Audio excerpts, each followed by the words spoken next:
rallies like the York National, all the media attention tends to centre around the top few cars, but in rallying at this level, there are all sorts of competitions going on.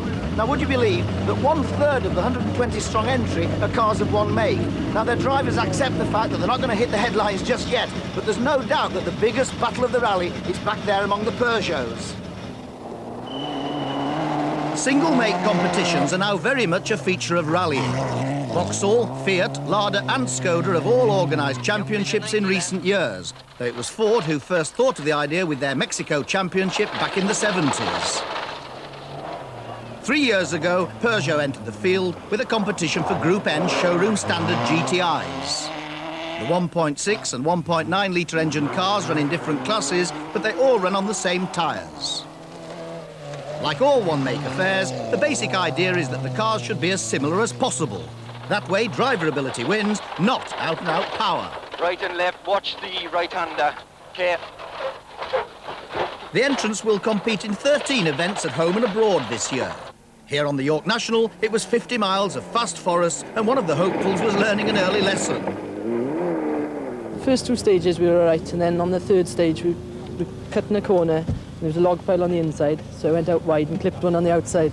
So we've bent the back axle a bit, so we've dropped a lot of time on the last stage. The boys are fixing it. We'll have another go. It's not just about charging down the forest tracks at breakneck speed. The whole thing's been organised to put the drivers through a planned programme, and part of the learning curve means going back to the classroom. Now, the most crucial part... The lessons are graded from beginner to advanced and are included in the £70 annual club membership. It's all designed to develop team spirit. While the navigator learns about the stages, the mechanic is understanding the nuts and bolts in the engine. All the seminars are held midweek, which means you have to take time off work. The organisers believe this adds to the determination to learn, but to us it seems a bit harsh. Heavy revs. Pinch his nose firmly. They do prepare competitors for most things, even giving the kiss of life should it be needed.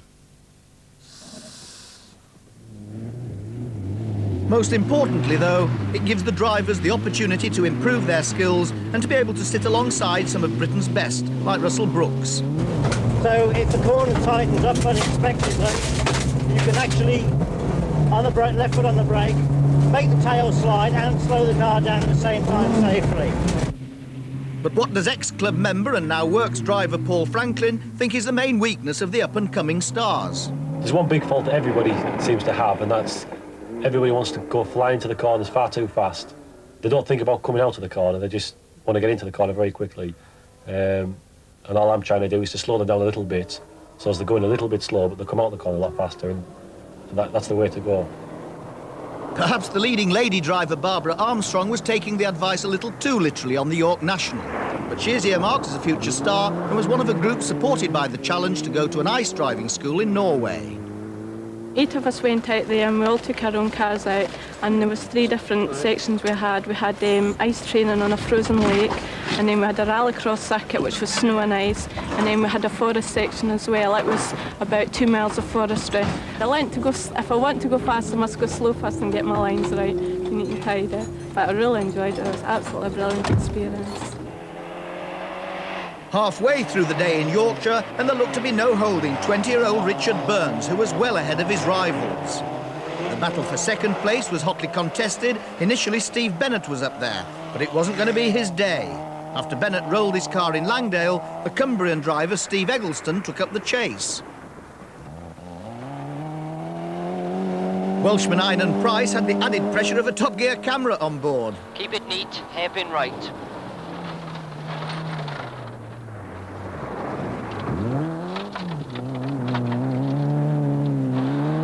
Twisty 45s, left and right. Although rallying is fun, at the end of the day it has to be paid for, but costs can vary considerably. The cheapest way is to buy a second-hand car. My team's made up from members of our local motor club, basically. David Williams actually bought the car for me a couple of years ago, and all the other people are sort of Peugeot specialists and just local enthusiasts. The sponsors I've got at the moment are mainly through personal contacts. I've actually written to over 100 companies, large companies in the UK, and got very negative responses from them, so it's very difficult to actually cold call people. The prize money that we get back enables us to buy new tyres and petrol and hotel accommodation and things like that on events. So I've got to keep winning to keep rallying. On an event like this, the winner collects over £400, and there's prize money down to 10th place, albeit only £50.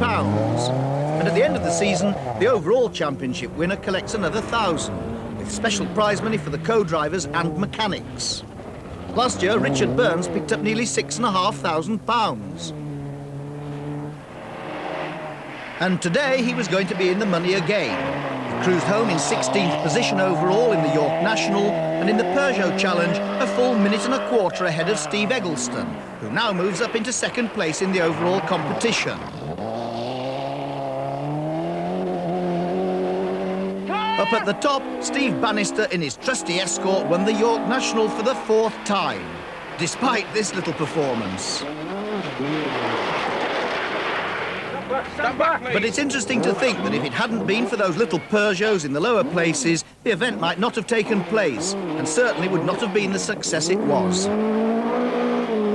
Well, before I get taken away, let me just tag on one final security comment, because on Monday, the government will publish for the very first time a sort of security league table of cars. Your average professional car thief can break into most cars in 10 to 15 seconds. He can disable most car alarms in another 20. And yet very few car manufacturers have done anything to improve matters. So from Monday, if you're buying a new car, you can ask the dealer where that car sits in that security league table. That's all for this week. Next week, we find out which of you has won the chance to take part in a world-class rally, and the latest Triumph 1200 motorcycle is tested, appropriately enough, by Sergeant Cryer of the Bill. See you then. Till then, drive safely. Goodbye.